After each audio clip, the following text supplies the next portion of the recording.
IOE, the International Organization of Employers. I think that after 2.5 years of pandemic, we are all used to these virtual settings, and there are things that they are no longer necessary to remind.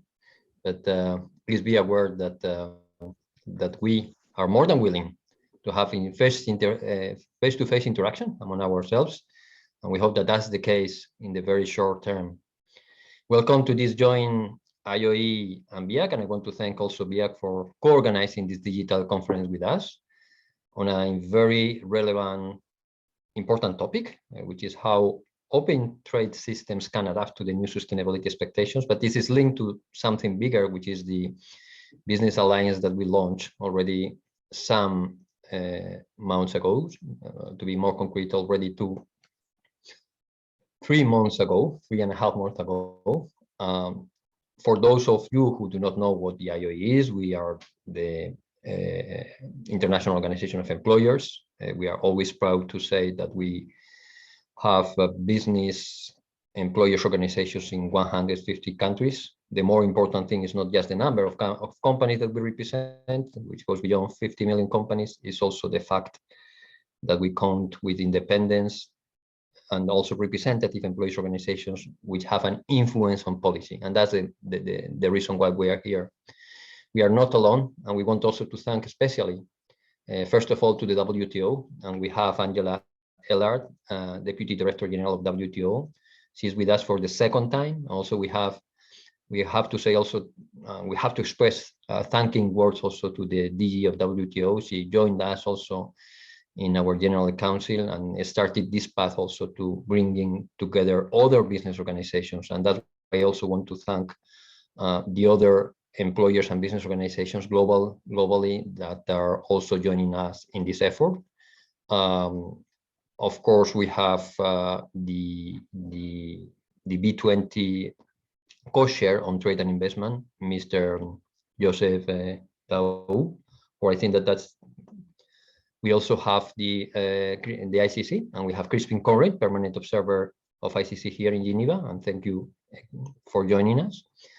We have an important member of IOE, which is the main business organization in Bangladesh, very linked to trade developments. And we have his Secretary General, Mr. Farouk Ahmed. Thank you so much for joining us. We have also a representative of Business Europe in the launching of the Trade for Employment Alliance.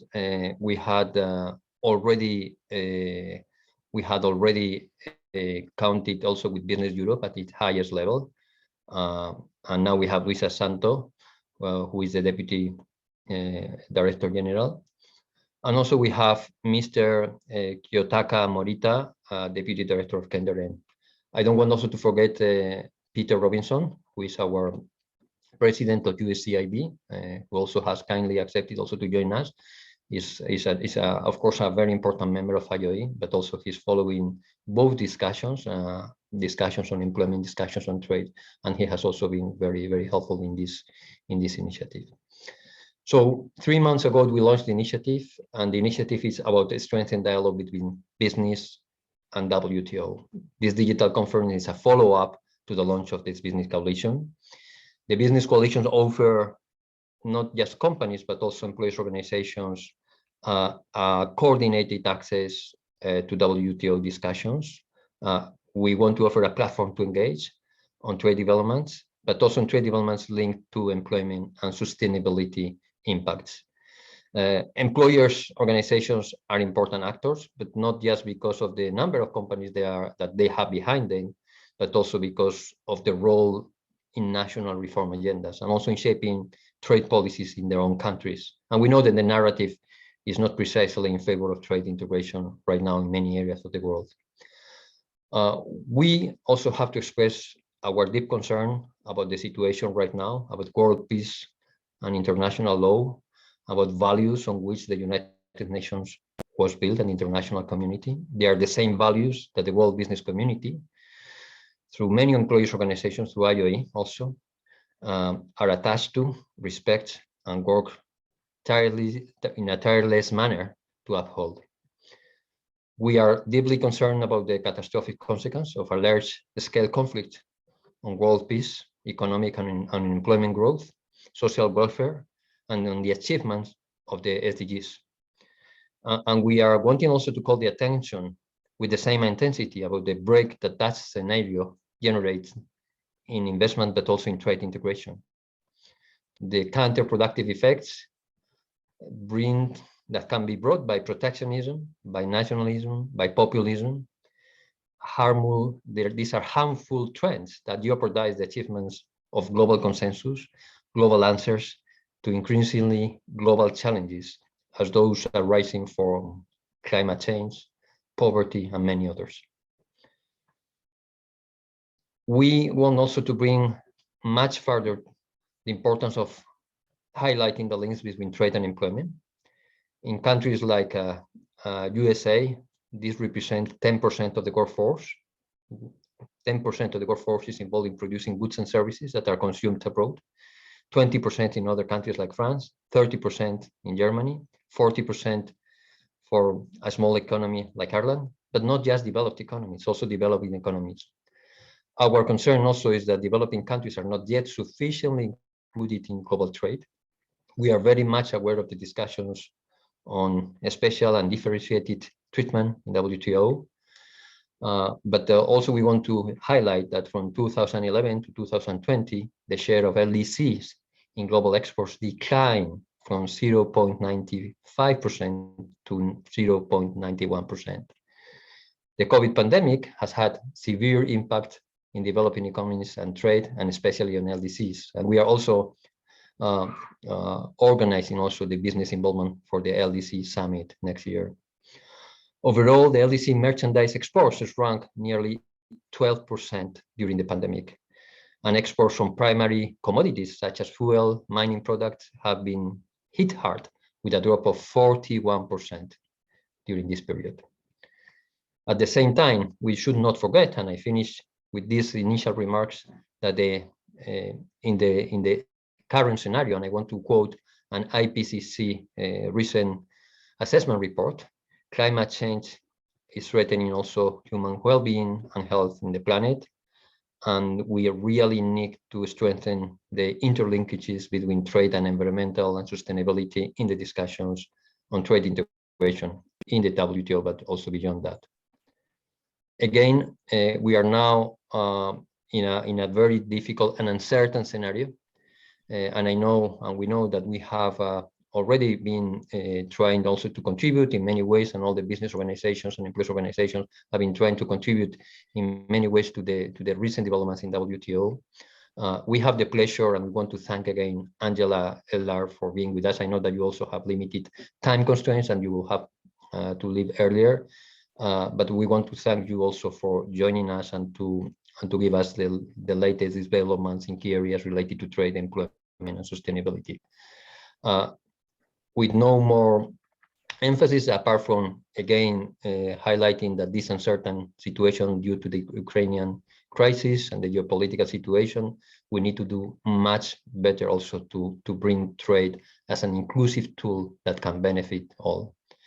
With that, I want also to give the floor also to our friend organization, BIAC, and I want to thank Hani Rosenbaum also for her commitment also in this exchange. Thank you so much.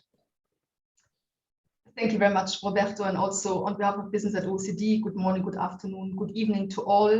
Let me also welcome you to this joint event, which we are very pleased to organize with our friend and sister organization, the International Organization of Employers. Roberto, we have an excellent relationship, and I really appreciate that you included us in this. But first of all, let me also underline on behalf of our organization the deep concern about the situation in Ukraine, which is, first of all, and we should not forget this, an enormous human tragedy. And our thoughts in these difficult times are with the Ukrainian people. In addition to the human tragedy, this terrible conflict will lead to trade disruptions, implications for supply chains with regard to certain metals, for example, we see this already, and it will have direct impacts on energy, food prices, and food price security. And all this highlights to us, and that's why it's so important we have the meeting today, the role of multilateral organizations and the importance of global dialogue on all these matters. Now, on the topic of today, let me underline again the importance we as a global business organization attach to democracy, a rules-based system, trade and open markets, and a global level playing field, which are all key for strengthening local businesses and markets, employment cooperation, and also inclusiveness. We therefore believe it is particularly important to have this discussion here today. First, Roberto, as you mentioned already, we come together at a time of incredible stress in world affairs, stress coming from the global pandemic, the climate challenge, and then these new significant geopolitical tensions and conflict with wide-ranging effects, which just a couple of weeks ago we would not have imagined. More than ever, the role of global business is critical to uphold global connectivity, progress, and well-being. Inaction, in our view, is simply not an option, and cooperation between the private sector and governments is more essential than ever to promote international collaboration, effective multilateralism, and a global recovery. Second, I'd like to underline that the private sector needs a revitalized WTO that effectively agrees on and implements international trade rules. The tensions we are witnessing today in the international trading system are extremely complex, and let's also not forget and bear in mind that even before the pandemic, we already saw the trends towards economic nationalism, unilateralism, and protectionism. In this regard, the forthcoming ministerial conference must be a success. Third, it is clear that the WTO needs the support of the business community. And this meeting, where we have international business organizations, national business organizations, all coming together, really demonstrates the strong engagement of the major business organizations, which are working closely with governments and with international organizations to build momentum for open markets. In this context, let me also underline that we as Business at OECD are working closely with the OECD, our partner organization. We are the official business voice to the OECD. And the OECD helps prepare the way by providing facts and analysis to show why open trade matters, how to make trade work for all, and what reforms are needed to ensure fair competition, a sustainable future, and trade policies for the 21st century. We are delighted about the great lineup of business speakers. Roberto, you introduced them all. Just to say from our side, we're also very pleased to work with our partner organizations, with our member organizations. I'm of course particularly pleased to see that our Trade Committee Chair, Pat Ivor, is here to present the business priorities for the WTO response to the pandemic. Business at OECD has been very active in this respect. Just to say that Pat is leading one of our most important and most active Business at OECD committees in these critical times.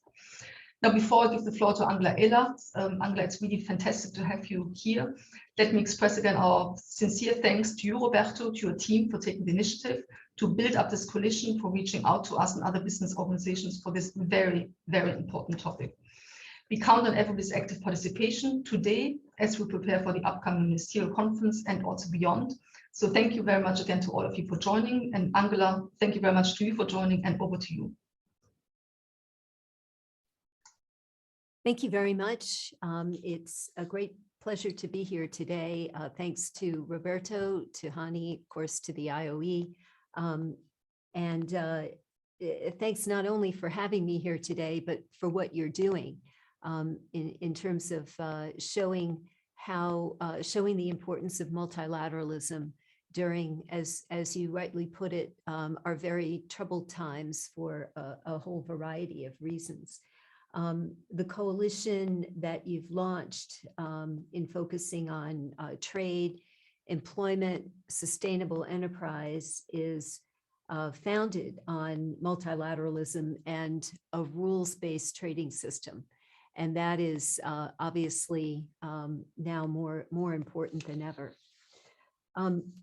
I'd like to speak a little bit about what's going on here at the WTO, both in terms of the short term, but the long term as well, and highlight some of the issues that our members are discussing. The very first thing that I would mention is that our members last Wednesday and Thursday made a decision to move forward with the ministerial conference that had been postponed in December. And so that is now going to be held the week of June 13th, with specific dates to be set very, very shortly.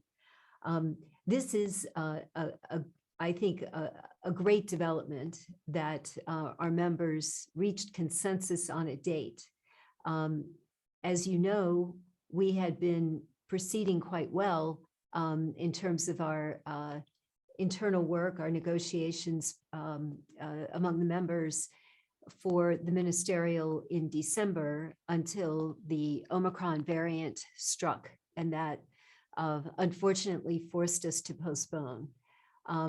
With that postponement, I think it was a bit demoralizing because there was a lot of hard work to be done, but there was a certain amount of momentum that we had achieved. And then with the postponement, with the holidays, we needed a shot in the arm, I think, to really get things going. And now this announcement, the fact that our members do want to resume is a very important statement, I think, about the role of the WTO and its value. So we have just a little over 3 months in front of us before that meeting, and a lot of work to do. I'd like to focus on some of the issues that we're hoping to reach an agreement on either at the ministerial or perhaps even before the ministerial, and to highlight some of the work that we've been doing, and then to also talk longer term about the future of the WTO and our reform efforts, because as we know, the WTO doesn't stop the day that MC12 finishes. And MC12 just is an event in time, a very important event in time. But then we also continue our work as we move forward. So let me start by talking a little bit about the pandemic, because that has had, over the last couple of years, such an effect on trade. And I think it's caused many of our members to look at supply chains, to look at intellectual property with a new point of view. So the work on the pandemic response here at the WTO has been in 2 tracks. The first one is the intellectual property track, as you know, with South Africa and India making a proposal to waive intellectual property rights with respect to vaccines, therapeutics, and diagnostics with respect to COVID. We also have other members who don't share that view, who either think that there should be no waiver or that there should be other steps taken short of a waiver that would address the issue.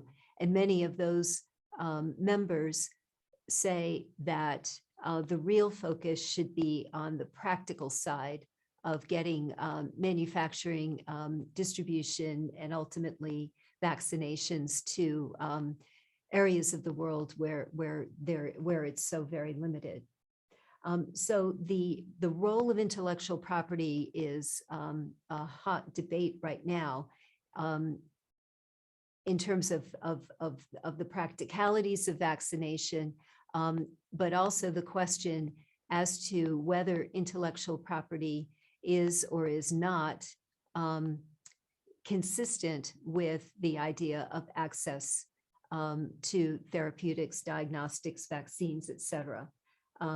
So that is a very difficult discussion that's been going on now for some time. We're trying to proceed on a small group basis of the affected parties to try to reach an agreement, and I think it's the discussions have been very intense. We don't have a result yet, but we're hoping that that will continue.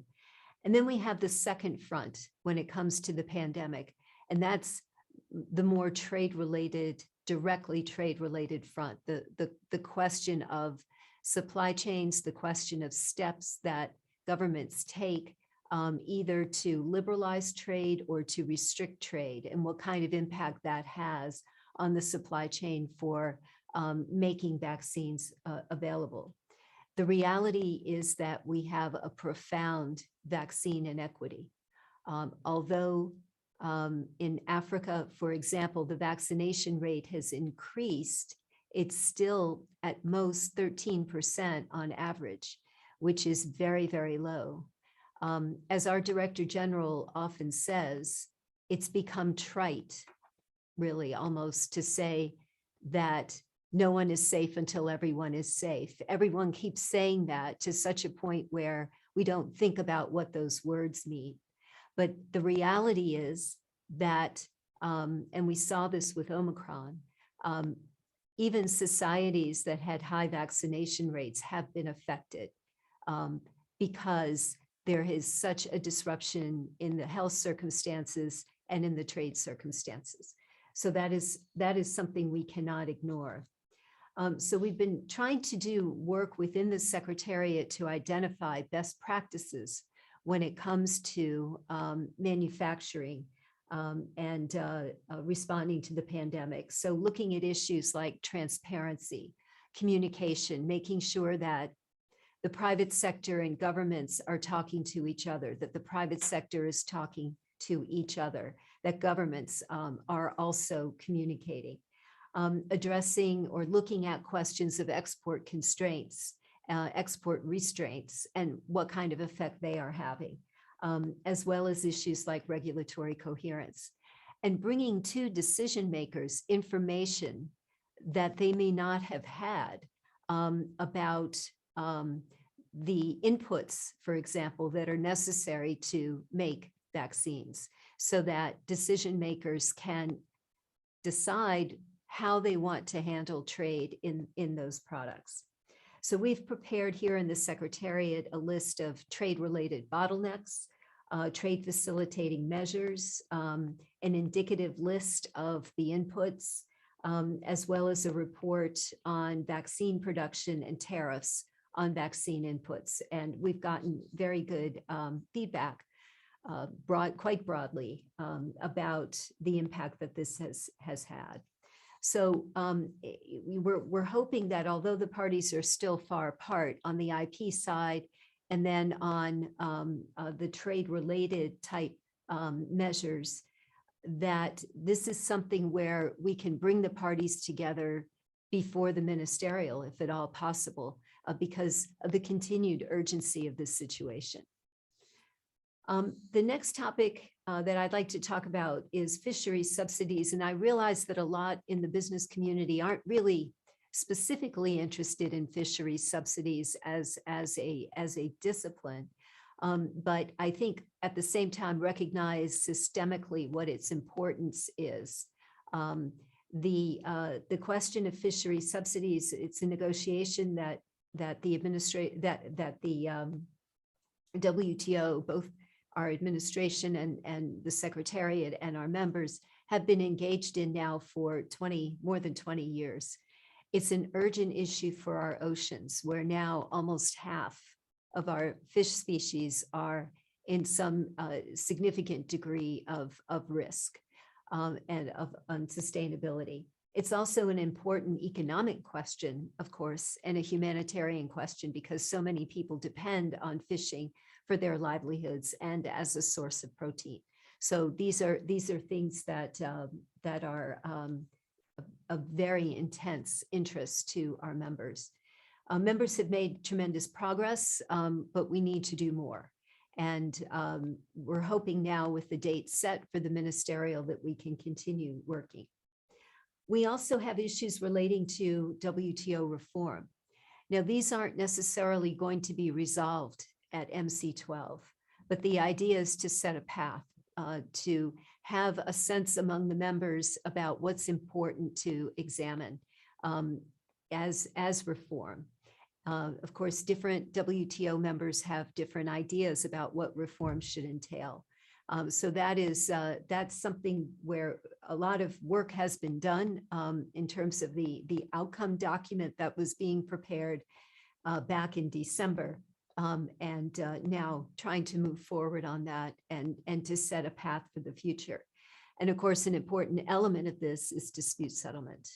The fact that we do have a functioning dispute settlement system at the panel phase, but beyond that, when it comes to the appellate body, that is no longer operating. But we're finding that our parties, parties to disputes are finding creative ways of resolving those disputes, even without the appellate body. So that is definitely a positive. But we need to continue the dialogue and hoping that the parties, that the members continue with a willingness, a strong willingness to find ways to work. We've also been successful in terms of our plurilateral initiatives in the WTO. So, for example, our members, many of our members have been engaged in negotiations on services with respect to domestic regulation, and actually achieved an agreement, reached an agreement that would have been concluded at MC12 if it had been held in December. But the negotiations were completed by 65 members, and that is a very important development. We have 86 members aiming to get a JSI on e-commerce completed by the end of the year, and 110 members who intend to wrap up their negotiations on investment facilitation. We also have a declaration on trade and gender that's been signed by more than 120 members, and that is to be adopted at MC12 as well. Now, of course, we have some of our members who are concerned about the legality of plurilateral initiatives in a multilateral world at the WTO. So that is the subject of active debate, and as to whether these types of initiatives are consistent with consensus-based decision-making. But it really does appear that they are the future, or at least a good portion of the future for the WTO.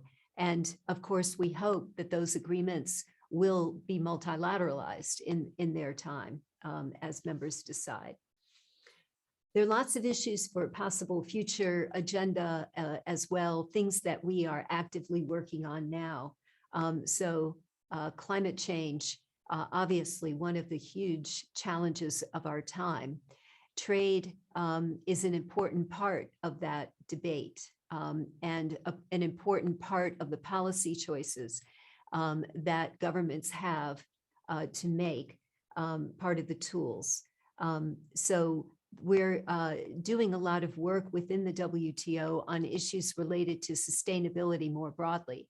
But when it comes to climate change in particular, I think the WTO has a very important role to play, for example, with respect to developing a mechanism on carbon pricing, a global carbon pricing mechanism to address the proliferation of mechanisms that are in place now. We have over 70, and the carbon prices under those mechanisms vary widely, from $1 US per ton of CO2 to over $130.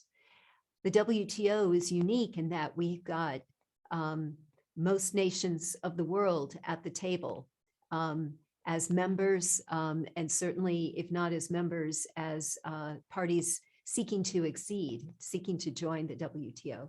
So we really, I think, provide an important opportunity there to negotiate some of these outcomes from the trade perspective.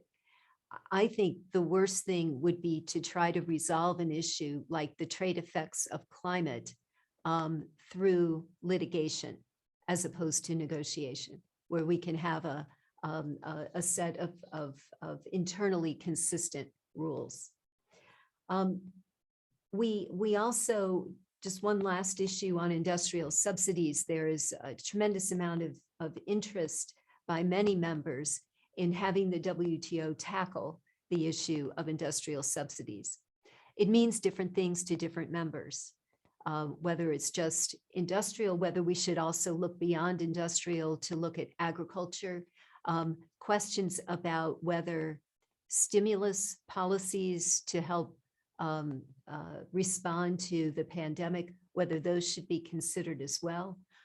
What are the effect of these subsidies? Should there be rules that discipline them? And if so, how? And what is the role of non-market economies? These are all questions that various members are asking. And so for us within the Secretariat of the WTO, the first order of business is to get as much as many of the facts as possible to members so that they can start understanding what the scope of the issue is, and what the possible impact could be of going in different directions. So we're working together with the World Bank, the IMF, and the OECD on work that is pretty advanced at this point, a factual study surveying the state of play on global subsidies. Finally, I just want to conclude by saying how important it is for the business community to be engaged with the WTO, and how glad I am to see that this group in particular takes that very seriously. We can't take for granted that everyone believes in the value of trade or the value of multilateralism in a rules-based system. So you have to keep continuing to justify it, continuing to explain why it's important, if in fact you do value the WTO. So business associations are very, very well placed to make the case directly to governments, to make the case directly to the people as to the value of an organization like the WTO and what it means. So position papers, for example, like the ones you all are developing, are very important and very effective. Please come to MC12. Please participate as well in the public forum that we hold every year. September, that one is coming up in September. But engage with us, please, as you are now, not just when there are ministerials, but on an everyday basis, so that we can have the give and take that's necessary to reach good outcomes. Thanks very much. Thank you again, Angela. I think your input has been very, very comprehensive and also excellent in terms of driving also our discussion and our agenda for the future. You refer also to our engagement beyond the ministerial, also in the public dialogue forum in September, but also on this manner, I mean, bilaterally. I just want to refer briefly to various of the items that we are highlighting. One has to do with the vaccination process, and also the intellectual property, also discussions on trade, the TRIPS, the transparency, the way also to strengthen this transparency in terms of developing also new trade agreements, but also new trade consensus. The reference to the fisheries, that we in IOE also have been also dealing within the also with the consequences of the fishing sector also due to the pandemic and on the situation linked to some critical labor migration movements, but also migrants in the sea, in the shipping area, in the fishing area. Sorry, the reform of the WTO also, which I think is also relevant for all the business organizations in many ways, and also we are very much aware of the sensitiveness and also the two dynamics, the consensus approach, the non-consensus approach. I refer also to the LDC countries, and also we have some representative of this business community in developing countries, which also have their concerns. Also, you refer to the dispute settlement. We would like also very much to engage in the gender trade initiative. It's an area where we are also positioning ourselves, and we think that we can, to some extent, help. Also, it's also linked to the SDGs. The global carbon pricing and the need to overcome litigation and leverage also the platform of WTO, which we cannot agree more. And also the much more complex area of the industrial subsidies. Let me go to your last point, which is the narrative. And we are also witnessing in many areas of the world, in many countries, this, trade approach based on national products first, which is not helping also a dynamic of trade integration. I would have a question for you, and perhaps you didn't foresee this question. Okay, sorry about that.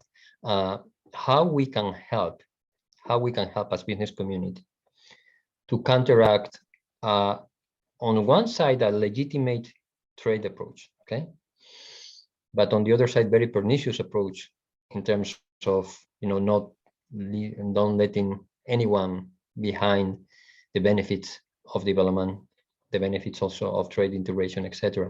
So there is a kind of legitimacy approach in strengthening also values, principles, rights. I have to say also, and we also have been clear, we had the discussion in 1998 on the social clause, and we strengthened the 1998 declaration of the ILO as the main pillar, but also distinguishing, the role of WTO. But what we see is this dynamic also strongly coming back again, which I have to say is some important degree of legitimacy, but at the same time, a narrative that can be very counterproductive in the middle and long term. How we can navigate these waters, how we can help you also to overcome this dynamic.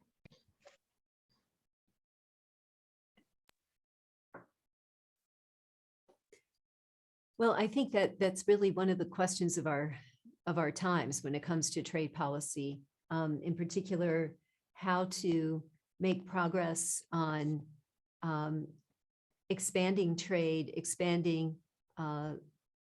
liberalizing trade, but at the same time, not leaving people behind.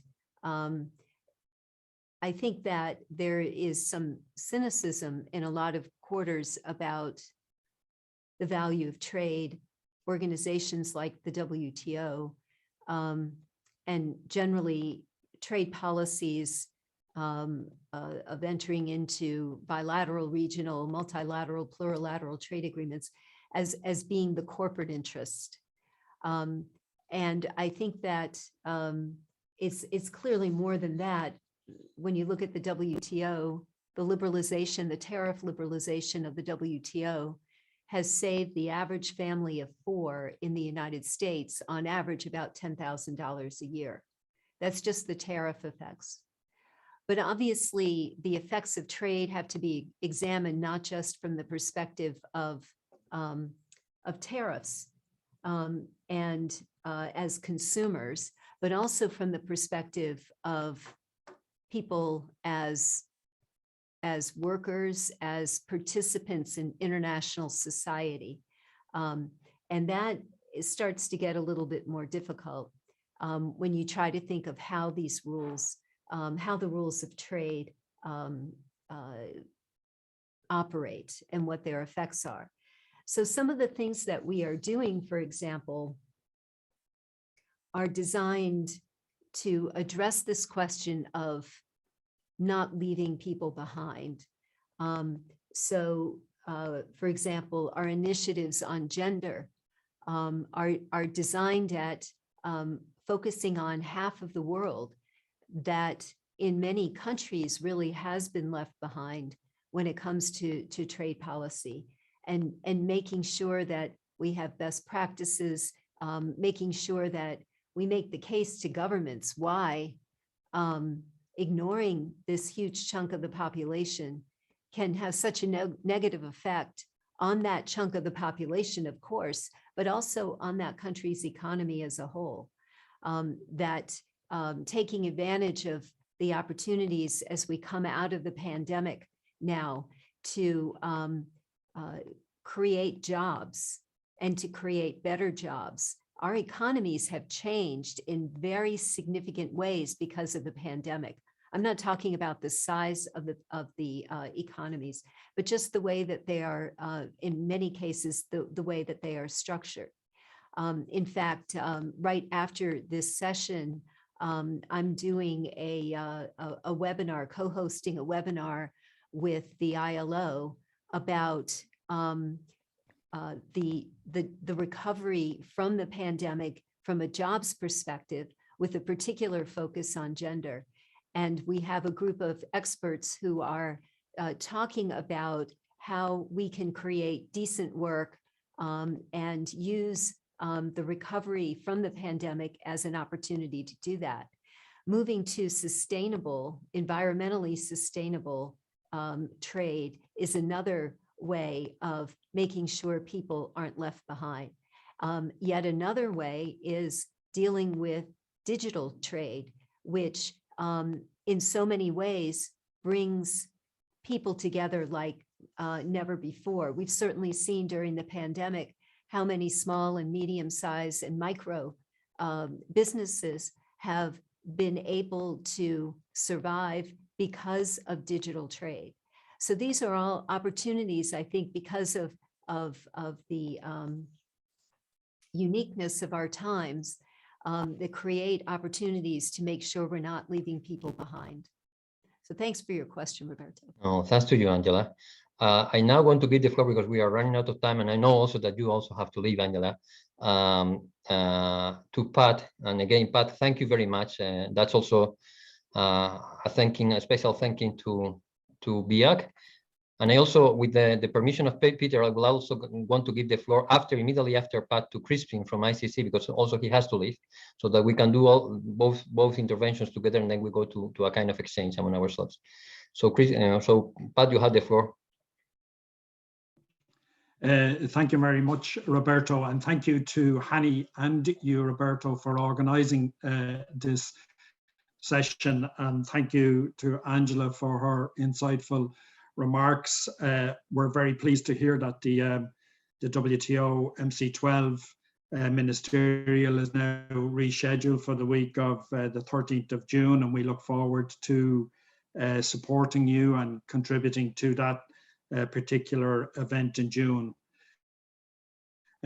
It's my pleasure to speak to you today as chair of the Business at the OECD Trade Committee, and to highlight what trade policies are needed as we deal with the next phase, or the exit of the COVID-19 pandemic, and as we move to hopefully a more open and physical trading and interaction environment. As Hani hinted in her remarks, the multilateral trading system was already experiencing difficulties prior to the pandemic, which was highlighted by the challenges being faced within the WTO, which Angela has mentioned, among other issues. But the health, social and economic emergency has really sparked by the pandemic, has really exacerbated the need and the urgency to address these pre-existing conditions for trade policy, and to ensure that as we face into the future and the post-COVID scenario, that we build back better trade and better WTO frameworks to work on trade. Therefore, I would like to structure my remarks around three main themes: resilience, robustness and recovery. First, the economic fallout from the COVID-19 has brought into focus the need to strengthen supply chain resilience. Since the early phases of the pandemic, global supply chains have been confronted with significant disruptions caused by COVID-19, as well as government containment measures. At the same time, businesses have been facing demand surges for COVID-19 related products and services, such as pharmaceuticals and medicines and food and drink as well, and widespread changes in demand patterns caused by the new normal. And I think Angela mentioned digital. How could any of us have survived the last 2 years without the increased use of digital and digitalization in our worlds? As we now enter into the third year of the global pandemic, continuous disruptions are weighing in on already stressed supply chains, and they concern several key sectors. Our companies see it as a priority to better anticipate, earlier prepare, and faster adapt their operations to ensure business continuity in these challenging circumstances. More diversification, not less, increases the scope for business to cushion shocks, and particularly those that may originate domestically. And I think this is a very important point, because sometimes when people talk about the resilience of supply chains, they assume incorrectly that it's about reshoring or shortening of supply chains, when in fact the evidence would suggest that diversification is really the key way in which you strengthen your supply chains. The WTO, in cooperation with other international organizations, including the OECD and the ILO, must ensure that this resonates with decision makers and underline that open markets, multilateralism, and supply chain resilience go hand in hand. And this brings me to the second point I would like to make. More focus must be placed on the robustness of the framework conditions for cross-border trade and investment, especially in times of crisis. The COVID-19 pandemic highlighted once again that a predictable regulatory trade and investment policy environment is indispensable to alleviate uncertainty about the framework conditions in which global supply chains operate. Especially in times of crisis, we must ensure that the trade community closely collaborates and that trade policy ministers and trade policy secretariats within governments and within our own organizations work with other ministries and other parts of the economy, particularly those that take a national security lens to supply chain issues, and we need to ensure that evidence-based analytical work on trade becomes more politically relevant. The WTO and governments must draw the right lessons learned from the pandemic crisis and avoid a disparate patchwork of definitions or understandings, including of national security. Furthermore, let me also emphasize that at the beginning of this year, the estimated trade coverage of ongoing COVID-19 trade restrictions was almost double that of trade facilitating measures. And it's estimated that $88.4 billion is the quantity of the trade restrictive measures, as opposed to $48.2 billion of trade facilitating measures. This is an important factor for us to consider and to address. The WTO and governments must ensure that restrictions adopted during the pandemic are rolled back in a timely manner, especially those that do not follow a scientific rationale or pose discriminatory barriers. And this brings me to my third and final point. And that is, in the context of the COVID-19 recovery, we should also aim to negotiate new trade and investment agreements bilaterally, plurilaterally, and also multilaterally to instill deeper commitments and improved rules for trading between parties. I think it's important to recognize the importance of the WTO process. And sometimes it can be forgotten that for the major trading blocs of the world, the EU, the US, and many parts of Asia, China in particular, the rules which govern the trade between our blocs are WTO rules. And the importance of them cannot be overestimated.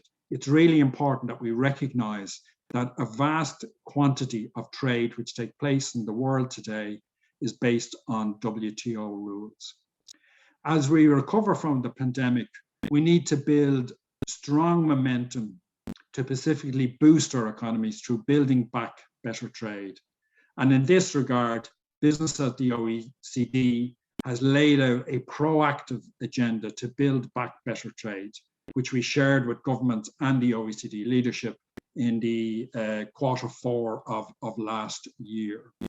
Let me underline in this context that we support dynamic progress in many joint statement initiatives, which Angela has referred to. And it's really encouraging to see that 86 members of the WTO are working on a JSI in e-commerce, 110 members on negotiating on investment facilitation, and 120 on trade and gender balance. And that is really important, and it's really important work which we wish to support on an ongoing basis. We particularly appreciate the WTO progress and commitment on these issues. And the example which Angela referred to of what can be achieved is highlighted by the Services and Domestic Regulation Initiative, which was announced, even though the MC12 did not proceed earlier this year. And also the work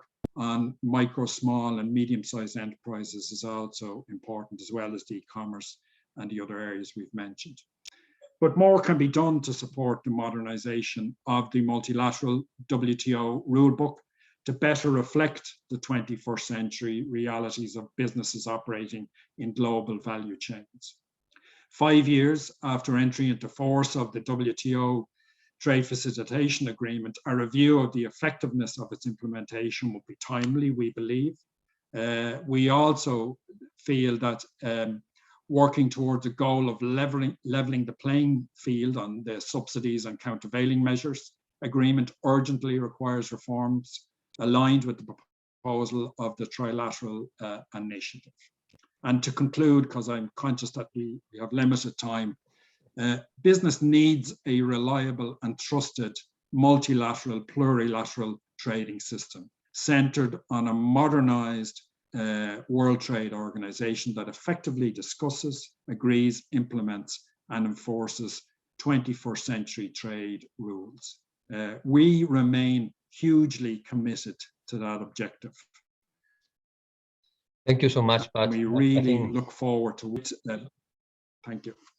Oh, thank you so much. I think it has been also a very, very insightful contribution. Let me also go to Crispin. Crispin, you need to leave earlier.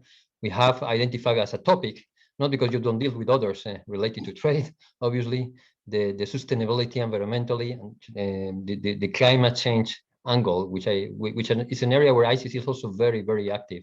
So we thought that was very pertinent, and we go now to you, and then we'll have the conversation after these two contributions. And thank you, Peter, also for accepting this change in the agenda. Yeah, thank you. Thanks, Roberto, especially for your flexibility, and I apologize to everyone that I do have to leave shortly.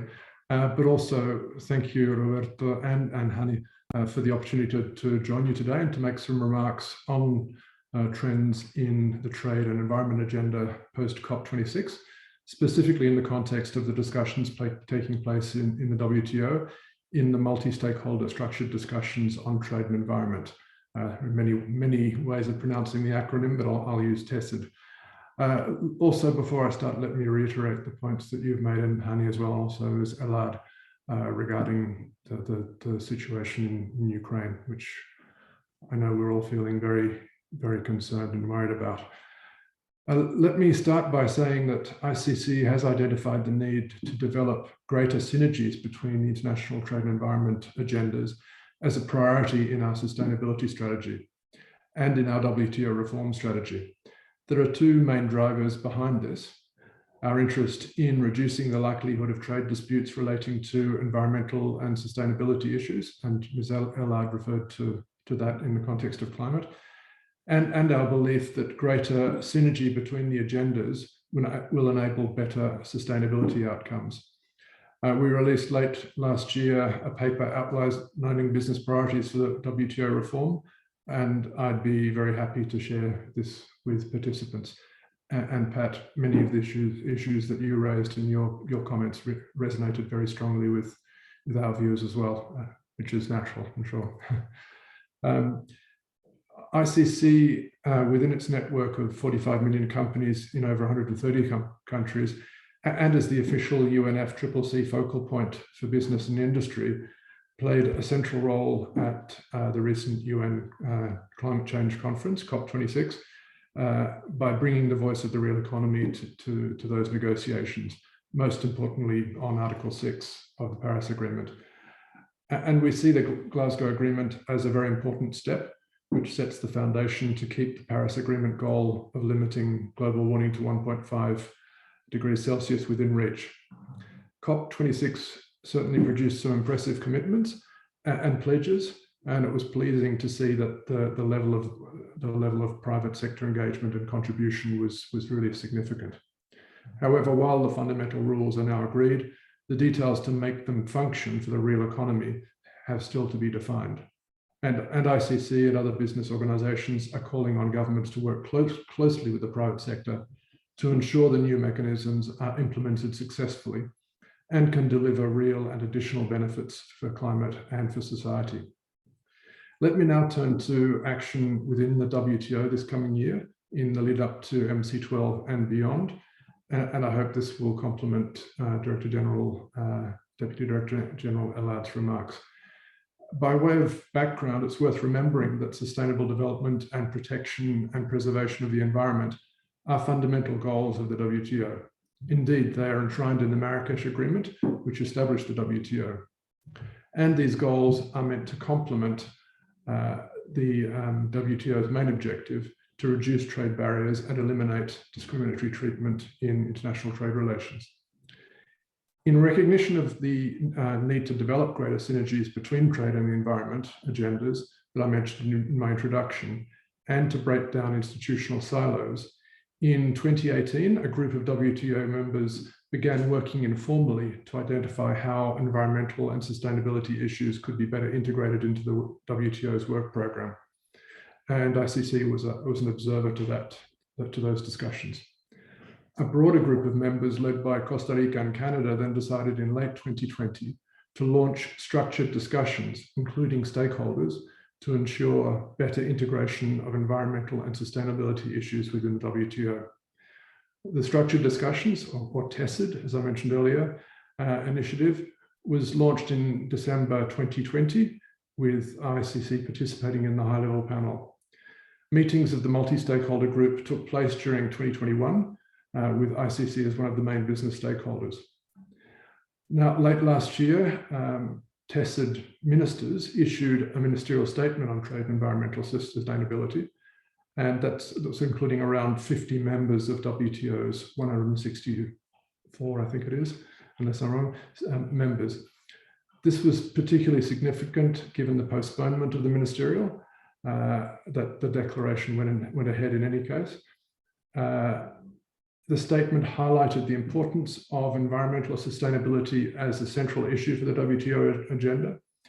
And it also decided to launch dedicated discussions on a number of trade and environmental related issues, including on how trade-related climate measures and policies can best contribute to climate and environmental goals and commitments while being consistent with WTO rules and principles. The TESID work program for our work plan for 2022 was released on the 18th of February, and the group decided to establish 6 informal working groups to report back to plenary meetings. And one of these working groups is going to be focused on dedicated discussions on trade-related climate measures and policies. The first meeting of the informal working groups will take place, this is to be confirmed, still on the 14th and 15th of March, and the initial questions to be addressed by the trade-related climate measures and policies group are: what trade-related climate measures and policies are members pursuing and what their trade implications are? Can we identify best practices in the development of trade-related climate measures and policies to maximize climate and environmental benefits while also maximizing trade benefits? And what are the challenges facing MSMEs globally and for developing countries with regard to the design and use of trade-related climate measures and policies? And how can these be addressed? ICC is looking forward to participating in a number of these informal working groups, including the climate one, once the group coordinators have decided on the modalities for these discussions. We also have a particular interest in the group on promoting and facilitating trade in environmental goods and services, and the group on achieving a more resource-efficient circular economy. In relation to the trade-related climate measures and policies working group, we'll be drawing on the business contributions to the Trade and Climate Dialogue co-hosted by the WTO Director General and the ICC Secretary General on 26th of October last year, immediately prior to COP. This event, which was part of the regular WTO ICC Trade Dialogue series, brought together over 100 businesses, experts and policymakers and WTO delegates to discuss how to mainstream trade into climate policy. and I'm very happy to share with participants through you, Roberto, the conclusions of the dialogue. But in summary, after the opening sessions, the participants engaged in 3 outbreak sessions. One focusing on what is required for trade to drive enhanced NDCs regarding government action to address climate change under the Paris Agreement. The second, how to use trade as a tool for climate adaptation. And thirdly, what steps are needed for a just transition to supply chains to net zero. Participants identified 8 areas in which further discussion was needed to better align action on trade and climate beyond COP26. And these will certainly be forming the basis of our contributions to the TESID Working Group on Climate. I don't have time to go through those now, but I would, of course, be happy to share those with participants through you. Just to conclude on an issue that's, I know, close to a number of us, including Peter and his team in the US, and that's the circular economy, which will also be one of the TESID informal working groups, and which we see as an important complement to action on climate. ICC commissioned a research project supported by the ICC Research Foundation to explore how international trade interacts with the circular economy and to make recommendations for concrete action in the WTO. That study was released in December last year, and I presented it to TESID members in early February this year.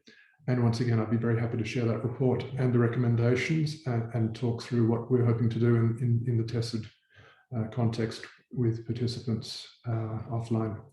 So look, thank you, Roberto, and I apologize once again. Well, thank you so much, Crispin. I think that you provided us also kind of very extensive contributions also, and I just want to take perhaps one of the last ones you said, which is related to the NDC's contributions and also the environmental trade aspects. It's an area where we are also working, but from another angle, which is the skills angle, and how limited the responses of countries have been also to anticipate the skills, which are also linked to trade integration. So Angela, we don't want to take more time from you, but perhaps, I don't know whether you have any remark to the last 2 interventions from Pat and from Crispin on different aspects before we move, and I have to speed also a little bit the dialogue. I know also that you have also to leave, so I'll give you the floor back again. Well, thank you very much for the floor again, Roberto. And I know that you all have a full agenda, so I don't want to take too long, except to say how much I appreciated the comments.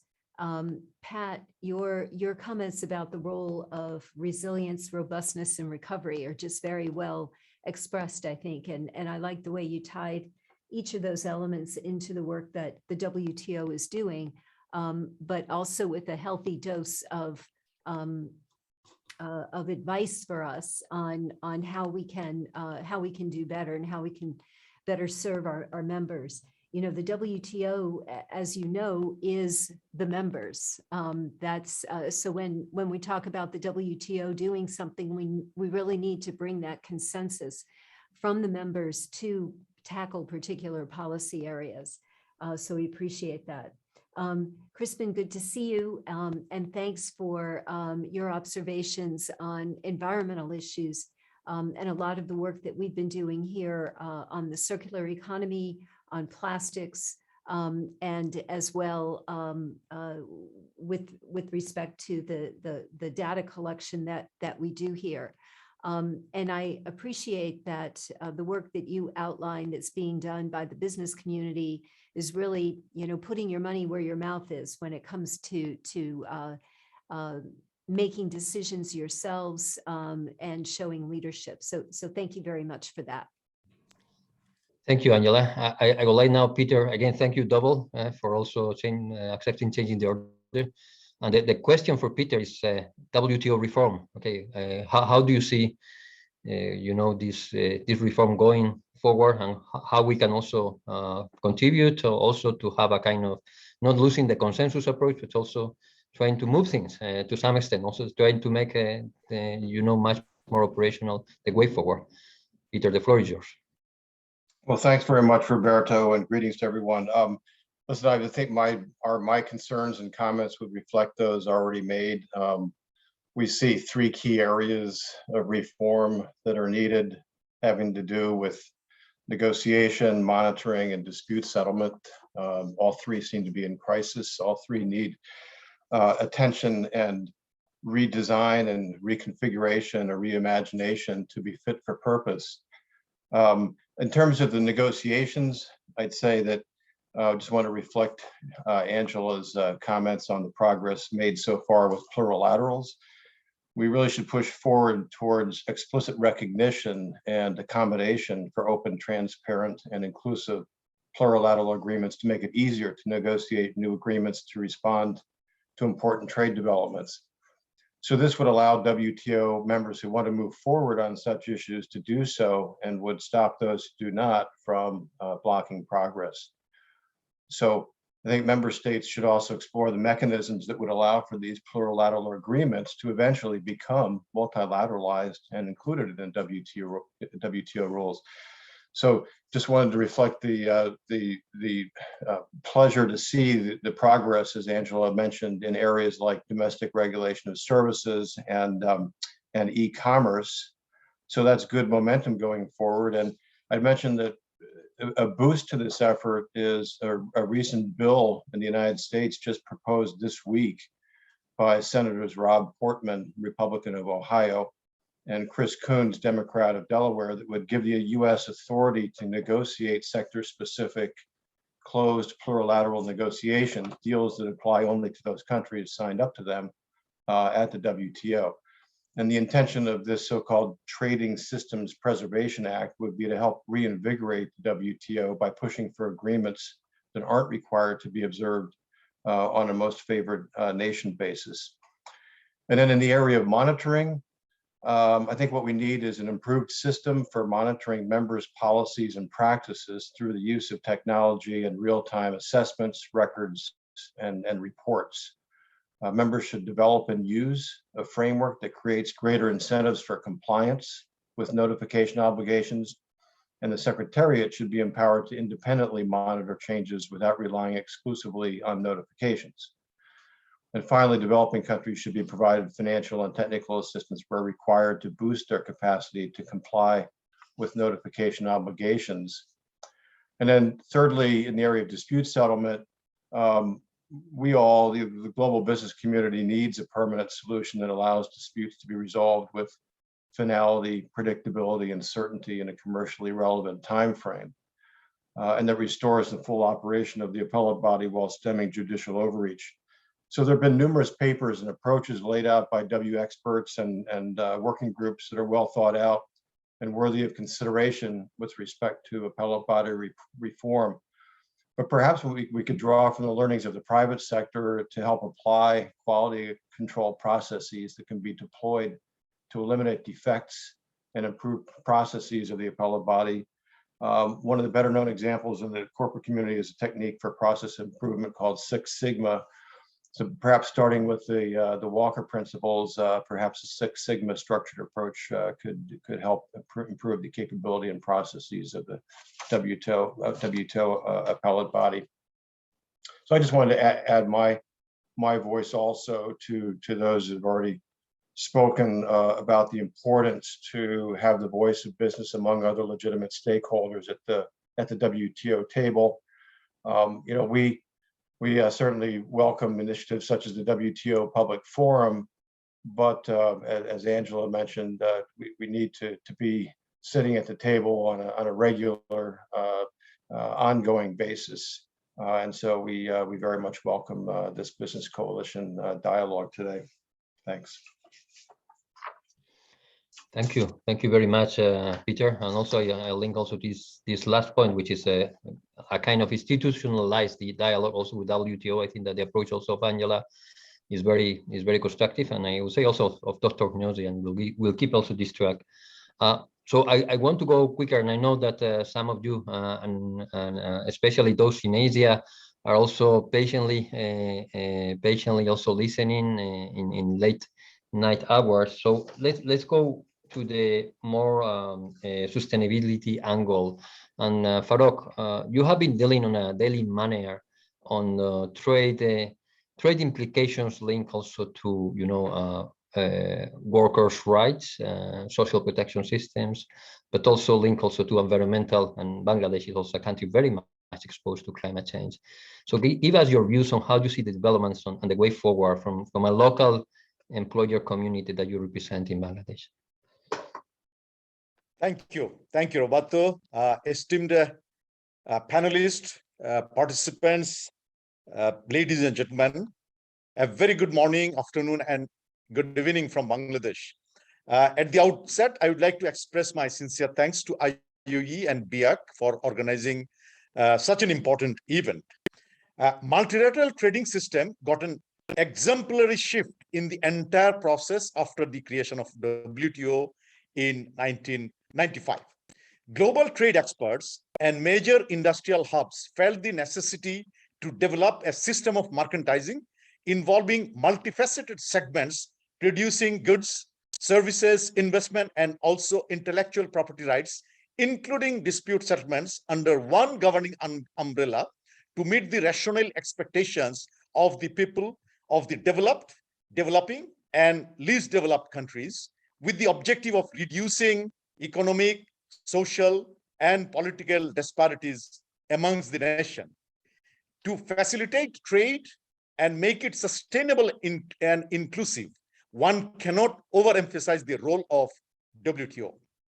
The global trading community initiated Doha Development Round back in 2001 with the objective to achieve major reforms in the international trading system through the introduction of lower trade barriers and revised trade rules. A fundamental objective of the Doha round was to improve the trading prospects of developing countries. As a citizen from the least developed country, the aspirations of the outcome of the Doha round and the WTO as a whole remain yet to be materialized, which has been, I believe, partly hinted by Madam Angela Illard in her intervention. However, multilateral trading system is a reality of globalization, and this is one of the cornerstones of the modern social and economic development. Now, in terms of the question of sustainability and inclusivity, from the local perspective, as Robert rightly mentioned, sustainability refers to the benefits of the trading partners while achieving balanced economic, environmental, and social outcomes. Inclusivity focuses on equal opportunities for SMEs, women, indigenous people, youth, unrepresentative groups, etc. When these two come together, the whole economy benefits and ultimately development of any country takes place. If there was no question of sustainability, the world would have developed only on trade, but the enormous cost to the environment, society, and the economy. Only material progress cannot guarantee development. It must be sustainable.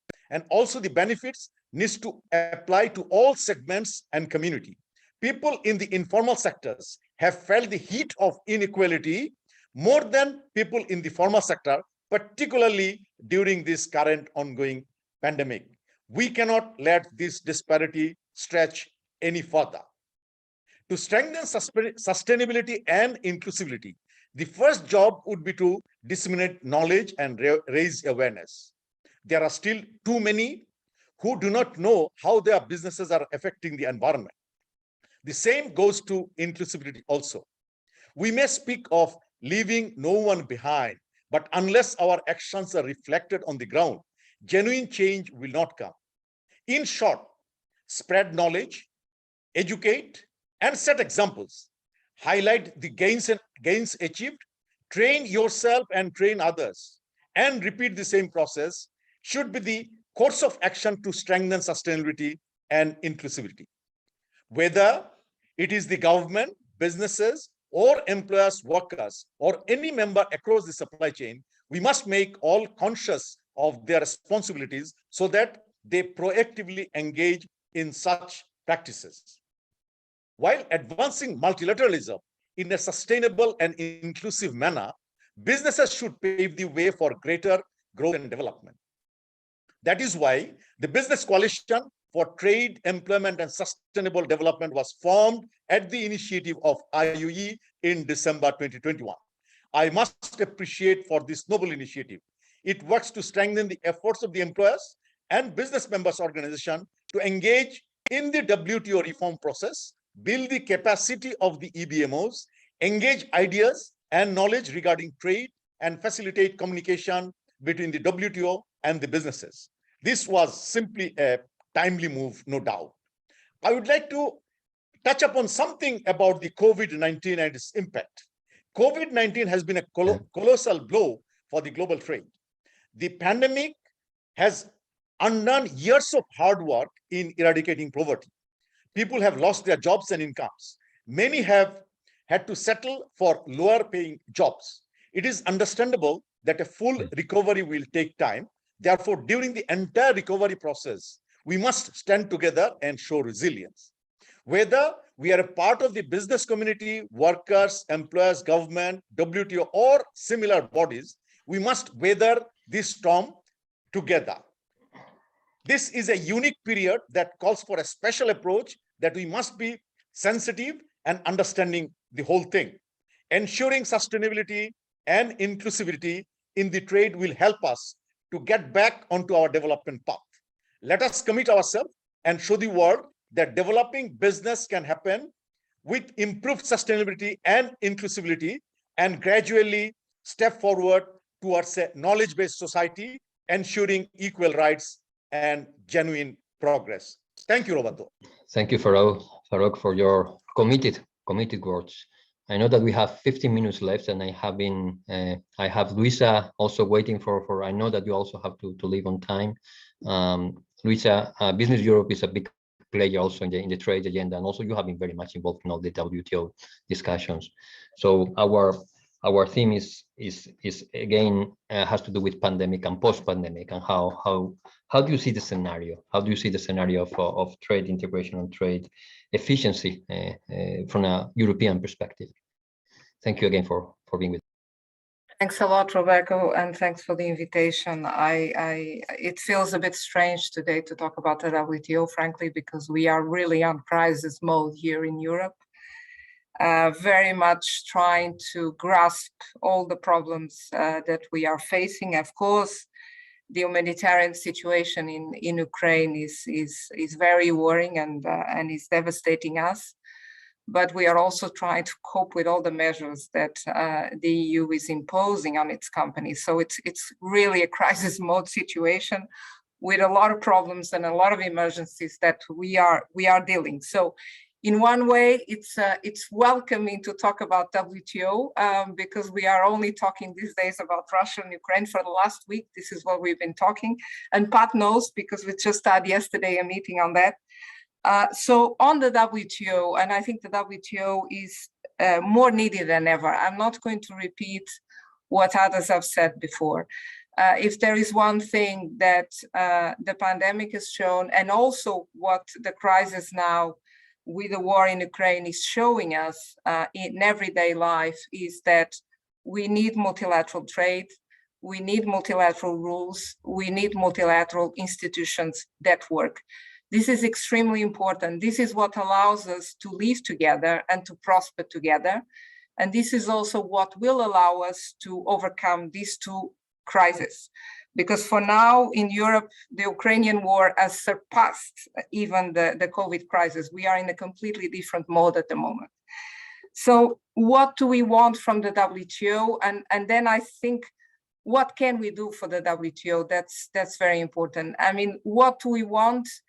I think we need to be clear that we have a huge agenda, an ambitious agenda as business, and all the topics that were mentioned. I was supposed to talk about digital. It's also very important, and digitalization is key. But I think that what we need now is a sense of urgency. What is the most urgent problem? What is the most urgent issue that needs to be addressed? In our view, is the dispute settlement, because it's clear that, as Pat was saying, the rules are important, they are critical, but they need to be implemented. If they are not, we are not even, I mean, we are talking about changing the rules, updating the rules, but if we are not able to implement already what we have, then the system really doesn't work. So this for us is a key priority. Then what can we as business do for the organization? I think what we can do is to stick to the multilateral system, to continue to fight all the tentatives from governments, but also from other operators, to try to go back to unilateralism, to try to go back to an era where it's up to the governments to decide their trade conflicts. And this is a real concern that we have. I mean, we are seeing it every day. So we need to recall to governments that we have rules. These rules should be managing trade conflicts, and it's not up to governments to disregard these rules and to start solving the conflicts bilaterally. So I think our commitment, our messages, both at national and regional level, and also at the WTO, are very important. And then maybe 2 points on digital. We need the rules today more than ever. I mean, we are now, and I go back to the situation we are living in Europe, we have 3 wars. We have the war on the ground, of course, we have the social media war, but we have the cyber security and the cyber attacks. And this is critical. We can win or we can lose a war here. So this means that the digital space is increasingly important, is an area where we don't have rules that are accommodating today's reality. So it's even more important also in view of the latest developments that we try really to conclude this e-commerce agreement, not just for reasons of market access, but also for reasons of discipline in this area that is so critical for today. So thank you very much. Thank you so much, Luisa. I think it has been to the point, and sorry, you are right. I mean, the focus we asked you is on digitalization, but you really brought it at the end in a very, very, very pertinent manner, I would say. It's almost 11 o'clock in Tokyo or in Japan, and we have Mr. Morita, who is the Deputy Director of a very important also member organization of IOE, waiting and listening. So first of all, thank you very much for that. Our question to you is how WTO needs to liaise with other organizations on multilateralism, on trade integration. We know as in IOE that you know, links with ILO have not always been easy, but they are there. But there are other international organizations that are also relevant for trade purposes. So please give us your insights. Well, thank you, Roberto. Nice to see you again. And I see many familiar faces and familiar names on the screen. And thank you very much for the opportunity to speak.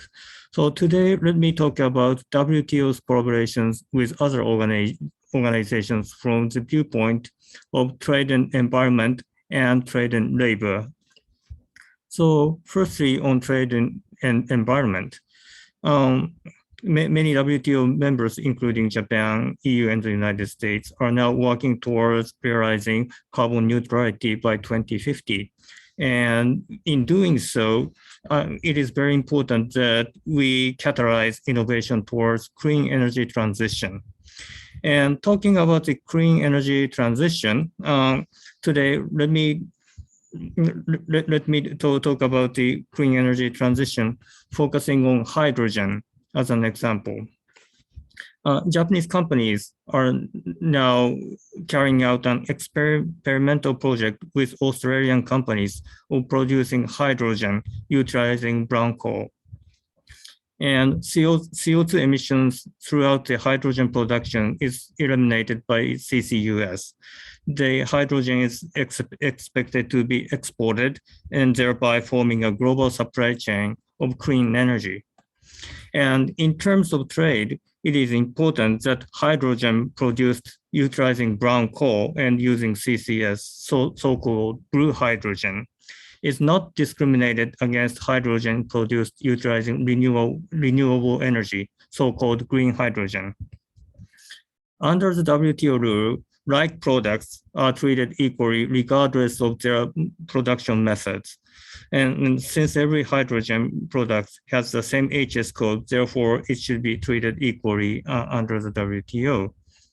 And I think it is also important that government, industry, and international organizations work together to ensure that regulations and standards related to hydrogen do not form an unnecessary barrier to trade under the TBT Article 2.2.